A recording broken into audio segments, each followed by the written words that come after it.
Puri melon रे जीवंता नागसाप सह खेल केतेबेले ही नाग को बेकर गुड़ाई देउछंती तो केतेबेले पाटी रे पुराई कामुड़ी देउछंती।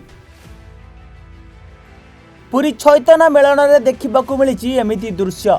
मेलन रे आसीथिबा अघोरी बेशधारी व्यक्ति साप सह खेलुथिबार दृश्य एबे सोशल मीडिया रे भाइराल हेबारे लागिछि।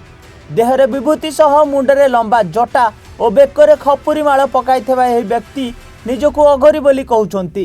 डीजे रे उच्च ध्वनि रे शिव भजन बाजुथिबा बेले एही व्यक्ति जनक शिव वेश धारण करी जीवंता नागसाप धरी नृत्य करुछंती।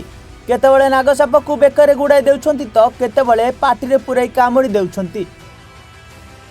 चैतना बजार रे साप सह एभली खेल करुथिबा समय रे शिवंक अघोरी वेश धारण करिथिबा एही व्यक्तिंक नाक को साप कामुड़ी देथिबारु नाकरु प्रबल रक्तस्राव हेउथिबार मध्ये देखिबाकू मिलिछि। तेबे अघोरी नृत्य करुथिबा कलाकार माने जाजपुर आसीथिबा बेले नागसापर विष दांत को भांगी दिया जाइथिबारु एही साप काहाकू क्षति पहुंचाइबनी बोली से कहिसंती।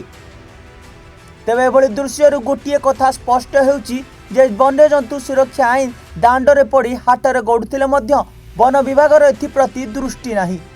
तेणु तुरंत वन विभाग एथिप्रति दृष्टि देई कार्यानुष्ठान ग्रहण करिबार आवश्यकता रहिछि बोली साधारण रे चर्चा हेउछि।